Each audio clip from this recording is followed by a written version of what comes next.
Film की शुरुआत में हमें वर्ल्ड वॉर टू का सीन दिखाया जाता है, जहां कुछ अमेरिकन सोल्जर नाजी के एक बैंक में धावा बोल देते हैं और बैंक के पास खड़े सारे सोल्जर को मारकर अंदर चले जाते हैं, जहां उन्हें बहुत सारे डिब्बे दिखाई देते हैं। उनमें क्या था पर ये हमें नहीं दिखाया जाता। अब सीन कट होकर न्यूयॉर्क शहर की तरफ मुड़ जाता है, जहाँ एक लड़की Amelia American federal reserve bank के अंदर जाती है। वहाँ और भी कई लोग थे जो सभी फेडरल रिजर्व बैंक के टूर पर आए थे। तभी एक गार्ड बैंक के अंदर दो बड़े बैग लेकर आता है, जिसके बाद प्रेस कंट्रोल वाले कर्मचारी अंदर जाकर अपनी इलेक्ट्रिक गन निकाल लेते हैं। वहीं सफाई कर्मचारी स्मोक ग्रेनेड छोड़ देते हैं, जिससे मैनेजर सभी लोगों को बैंक से बाहर जाने को कहता है। पर अब एक फीमेल गार्ड मेन गेट को बंद करके सभी लोगों पर गन तान देती है। वही आलिया और बाकी जो कर्मचारी के रूप में आए थे वो भी अपनी गन निकालकर सभी लोगों को एक जगह पर जमा कर देते हैं। फिर अगले दिन हम एक डिटेक्टिव नेगोशिएटर एमी को देखते हैं, जिसे पुलिस अफसर एडम ने हॉस्पिटल में बुलाया होता है, क्योंकि ये एक अपराधी जिसे किडनी स्टोन रिमूवल के लिए लाया गया था, वो चालाकी से नर्स को बंदी बनाकर वहां से भागना चाहता है।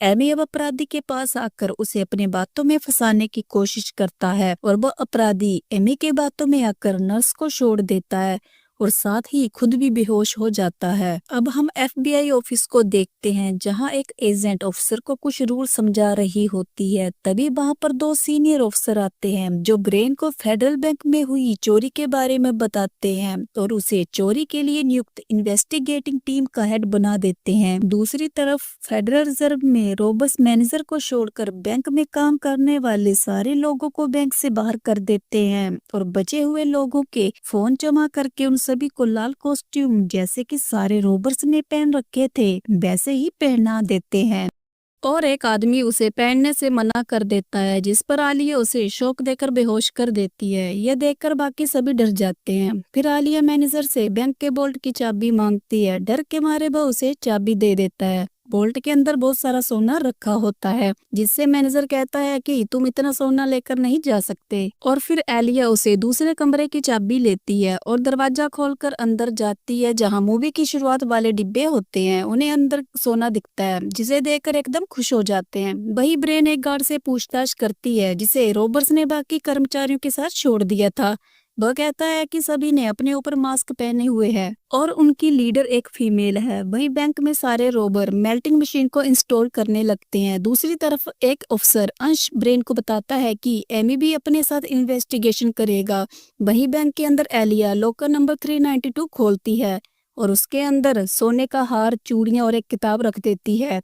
अब उसने ऐसा क्यों किया ये हमें आगे पता चलेगा। इधर ब्रेन और एमी दोनों बैंक के पास जाते हैं और ब्रेन एमी से कहती है कि ऐसी चोरी 5 साल पहले भी हुई थी और ये चोरी भी उसी तरह की लग रही है। और तभी वहां पर स्वॉट टीम आ जाती है। अगर बैंक में कुछ भी गड़बड़ होती है तो ये टीम तुरंत एक्शन लेकर उन सभी रोबर्स को मार देंगे। इसके बाद ब्रेन और एमी बैंक के अंदर आ जाते हैं और अंश बैंक के अंदर फोन लगाता है, जिसे एमिलिया उठाती है और फ्रेंच लैंग्वेज में बात करने लगती है। एमी उसे इंग्लिश में बात करने के लिए कहता है और उससे उसका नाम पूछता है, तो एलिया उसे अपना नाम मोस्ट वांटेड बताती है और उन्हें धमकी भी देती है कि 20 लोगों के लिए खाना पानी और 2 आर्म्स ट्रक 8 घंटे के अंदर बैंक के बाहर खड़े होने चाहिए, वरना वो हर घंटे में एक होस्टेस को मार डालेगी। इसके बाद एमी पानी की कुछ बोतलें लेकर बैंक के बाहर रहता है। वहीं चारों ओर से स्मोक टीम के स्नाइपर निशाना लगाने के लिए रेडी होते हैं कि तभी एक रोबर जो होस्टेस को लेकर बाहर आता है और होस्टेस को पानी उठाने के लिए कहता है। तभी एमी रोबस को अपनी बातों में उलझाने की कोशिश करता है और वहां पर एलिया आ जाती है और उसे अपना मुंह बंद करने के लिए कहती है और बैंक के अंदर जाने लगती है। एमी पीछे से कहता है कि जो भी तुमने मुझसे मांगा वो मैंने तुम्हें दे दिया है, और भी कुछ चाहिए होगा तो मुझे बता देना।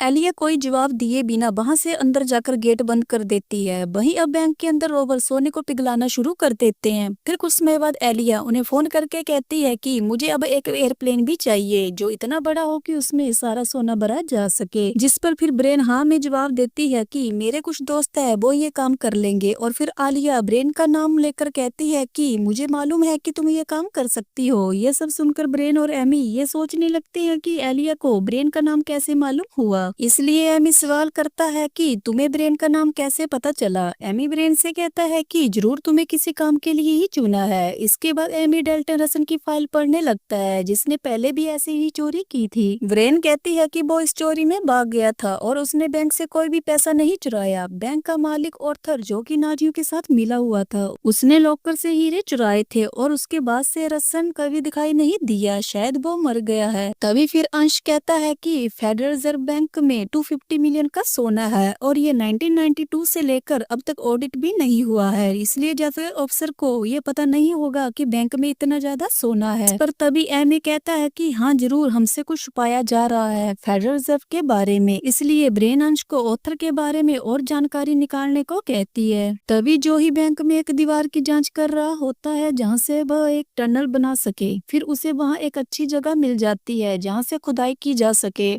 दरअसल यहाँ एक सही जगह न खोदी जा सके तो रास्ता नदी में जा मिलता है और गलत जगह खोदने पर सारा पानी बैंक के अंदर आ जाएगा, इसलिए जो ही संभाल कर खोदने का काम शुरू करता है। इधर एमी फिर से बैंक के गेट पर खाना लेकर आता है और एमेलिया होस्टेस के साथ आती है। एमी को शक हो जाता है कि यह होस्टेस नहीं बल्कि एक रोवर है। फिर एमेलिया होस्टेस को अंदर भेजकर एमी से कहती है कि प्लेन का बंदोबस्त हो गया है। फिर एमी कहता है कि मैं उसी पर काम कर रहा हूँ, पर क्या मैं अंदर जाकर एक बार होस्टेस को देख सकता हूँ, जिस पर एलिया साफ मना कर देती है। अब एमी वैन के अंदर जाता है जहाँ उसे अंश बताता है कि ऑर्थर 1 महीने पहले मर गया है और उसका एक बेटा है डाइट्रिच जो सेमी नाजी ऑर्गेनाइजेशन चलाता है। वहीं बैंक में काफी हद तक खुदाई हो जाती है और कई सारे सोने को पिघलाकर रोड का आकार दे दिया जाता है। तभी एमी 2 ट्रक बैंक के बाहर खड़ा करके एमिलिया को फोन करता है कि मैंने ट्रक का इंतजाम कर दिया है, क्या अब मैं होस्टेस को देख सकता हूँ। पर अब एलिया सिर्फ ब्रेन को अंदर आने की अनुमति देती है। वहीं बैंक में एक रोवर सोना चुरा रहा होता है। तभी पीछे से जोसेफ उसे गोली मार देता है जिसकी आवाज ब्रेन भी सुन लेती है और फिर एलिया जोसेफ से सवाल करती है कि तुमने ऐसे क्यों मारा, हमें इसकी भी जरूरत थी, मैं ये सारी चीज तुम्हारे कहने पर कर रही हूँ, जब तक काम पूरा नहीं होता तब तक तुम्हें मेरी बात माननी होगी। फिर दूसरी तरफ ब्रेन बैंक के अंदर आने के लिए तैयार हो जाती है। उसके सूट पर एक कैमरा लगा दिया जाता है जिससे पूरी जानकारी मिलती रहे। फिर ब्रेन को बैंक के अंदर भेजा जाता है जिसे हमें सारी चीज बैंक के अंदर से देख रहा होता है। एलिया ब्रेन को सारे हॉस्टल दिखाती है जो सब ठीक थे। फिर एलिया ब्रेन को कहती है कि अब तुम भी मेरी होस्टेस हो और ब्रेन के सूट पर लगा कैमरा भी निकाल देती है, जिसे देखकर एमी एकदम से गुस्सा हो जाता है। फिर ब्रेन एलिया से कहती है कि यह सब तुम डाइट्रिच से मिलकर कर रही हो ना। तो फिर एमिलिया जवाब देती है कि यह सब तुम्हें कैसे पता। तो ब्रेन कहती है कि डाइट्रिच के पिता मारे गए हैं और मैं तुम्हारी मदद कर सकती हूँ, जिस पर एलिया कहती है कि ठीक है, अब तुम भी हमारी मेंबर हो। तब एमिलिया ब्रेन के कान में कुछ कहती है जिसे हमें नहीं सुनाया जाता, जो क्या था शायद हमें आगे पता चलेगा। अब एमी के पास एक लड़की आती है जिसका नाम ईव होता है और वो कहती है कि मैं रॉबर्ट्स को जानती हूँ जिसका नाम बोवी है, जो मेरा बॉयफ्रेंड हुआ करता था, पर वो मुझे काफी अब्यूज करने लगा, इसलिए मैंने उसे छोड़ दिया। हम दोनों दरअसल आर्किटेक्चर क्लास के स्टूडेंट थे जहाँ उसने मुझे कहा था कि मैं मूवी की तरह एक चोरी करना चाहता हूँ, जिस पर एमी उससे सवाल करता है कि क्या तुम्हें उसके प्लान के बारे में पता था। तो ईव कहती है कि उसने कुछ टनल के बारे में बात की थी जो कि फेडरल रिजर्व बैंक के नीचे है, पर इस पर एमी कहता है कि वहाँ तो कोई रास्ता नहीं है। फिर ईव कहती है कि मैंने इसके बारे में पढ़ा है, अंदर एक रास्ता है जहाँ से टनल खोदा जा सकता है, इसलिए ईव एमी को मैप के जरिए भी समझाती है। एमी को अब उसकी बात पर भरोसा हो जाता है। अब अंश एमी को बताता है कि जो इस रोबरी को लीड कर रही है उसका नाम अरेला वारिश है। फिर एमी एलिया को फोन करता है और कहता है कि मेरी बात ब्रेन से करवाओ। तभी एलिया को मैसेज आता है कि एसबीआई को तुम्हारे बारे में पता चल गया है। ये सब जानते हुए भी अमेलिया एमी की बात ब्रेन से करवाती है और एमी कहता है कि ब्रेन और सब रोबोट टनल के रास्ते यहाँ से भागने वाले हैं। इतना कहते ही अमेलिया फोन कट कर देती है। अगले सीन में हम एक क्लब को देखते हैं जहाँ कुछ लोगों ने किसी को बंदी बनाया होता है। अब ये कौन है हमें आगे पता चलेगा। वहीं दूसरी तरफ एलिया ब्रेन को लॉकर में डाल देती है। तभी उसे फिर से मैसेज आता है कि स्वॉर्ड ऑफिसर छत से अंदर आ रहे हैं। ये मैसेज जोसेफ को भी आता है, इसलिए वह छत पर जाकर दोनों अफसरों के साथ लड़कर उनको बंदी बना लेता है। और अब लाइव वीडियो कॉल में जोसेफ दोनों अफसर के पैर में गोली मारकर उन्हें बैंक के बाहर फेंक देता है। वही बैंक में अमेलिया को एक विजन आता है जिसमें वह अपने घर में सो रही होती है और तभी कुछ लोग उस पर और उसके भाई डेविड पर हमला करके डेविड को बंदी बना लेते हैं और फिर जोसेफ उस पर गन तान देता है और तभी वहां डाइटरिच आता है जो डेविड से सवाल करता है कि मैं तुम्हें डेविड कहूँ कि रसन, और जो तुमने पहले किया था उसके लिए मैं तुम्हें नहीं छोड़ूंगा। इसके बाद जोसेफ उसे अपने साथ ले जाता है और अमेलिया डाइटरिच से कहती है कि तुम क्या चाहते हो, तुम अपने भाई को जीवित देखना चाहती हो तो तुम्हें उस फेडरल रिजर्व बैंक से मेरे पिता का सोना लाना होगा। और अब हमें पता चलता है कि जिसे क्लब में बंदी बनाया गया है वह डेविड है। अब एमिलिया अपने भाई को बचाने के लिए चोरी कर रही है और जो सोना फेडरल रिजर्व बैंक में है वो ऑथर का है जिसे डाइटरिच वापस पाना चाहता है। अब बैंक में जो ही टनल खोद देता है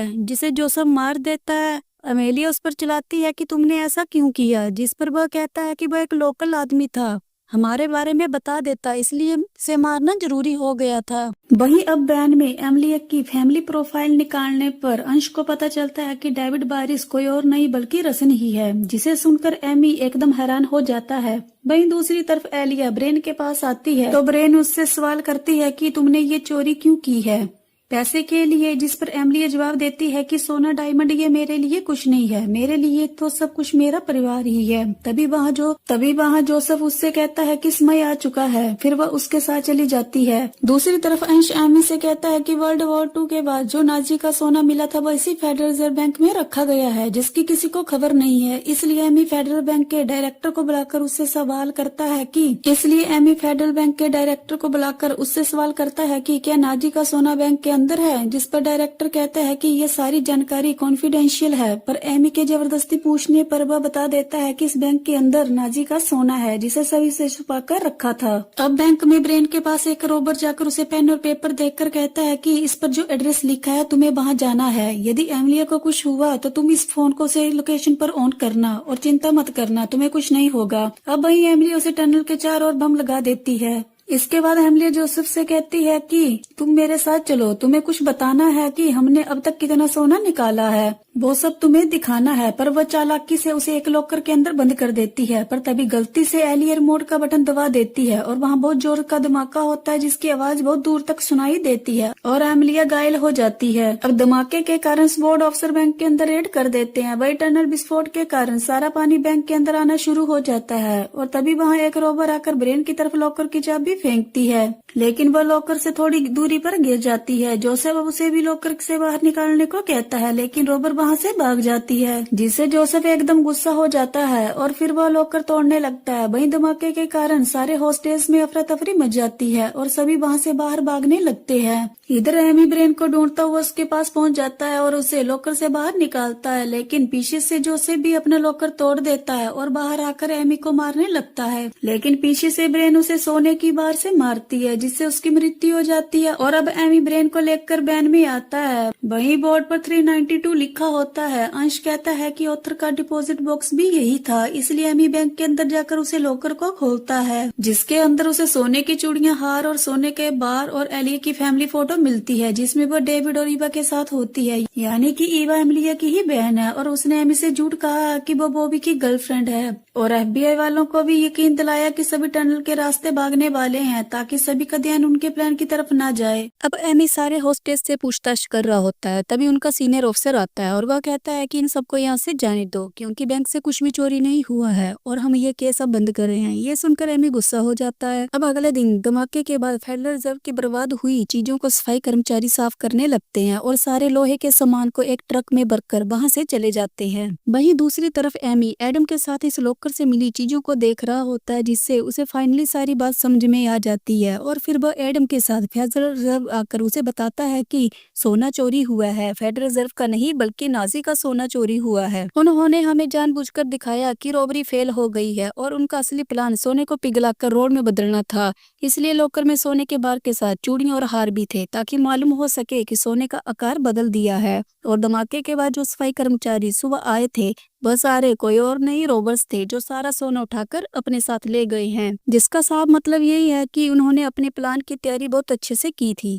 फिर तभी एमी को ब्रेन मैसेज करके एक जगह बुलाती है। वही ब्रेन एक बंदरगाह पर आती है जैसे कि ब्रेन को करने को कहा गया था। वहाँ पर फिर उसे गाड़ी मिलती है जो लॉक थी। तब वो उस फोन को ऑन करती है जिसमें कोड होता है। जैसे वो कोड गाड़ी के लॉक में लगाती है गाड़ी खुल जाती है जिसके अंदर बहुत सारे डिब्बे होते हैं जिन डिब्बों में सोना रोड के आकार में होता है। और तभी वहाँ डाइटरिच अपने आदमियों के साथ आ जाता है जो सारे सोने को देखकर बहुत खुश हो जाता है। ब्रेन कहती है कि तुम्हें तुम्हारा सोना मिल गया, अब डेविड को छोड़ दो। जिस पर वह क्लब में फोन करता है जहाँ उसके आदमी ने डेविड को बंदी बनाया था। इसके बाद वह ब्रेन से कहता है कि तुम्हारा काम हो गया। पर अब वहाँ एमी के साथ सारे अफसर आ जाते हैं और डाइटरिच के साथ उसके साथियों को पकड़ लेते हैं। इस पर डाइटरिच ब्रेन से कहता है मेरा सोना गया पर डेविड भी नहीं बचा। फिर ब्रेन एमी से कहती है कि एलियन ने मुझे अपना सारा प्लान बता दिया था और उसने मुझे इसलिए चुना ताकि मैं डाइटरिच को पकड़वा सकूं और उसका भाई भी बच जाए, लेकिन डाइटरिच ने ऐसा नहीं किया।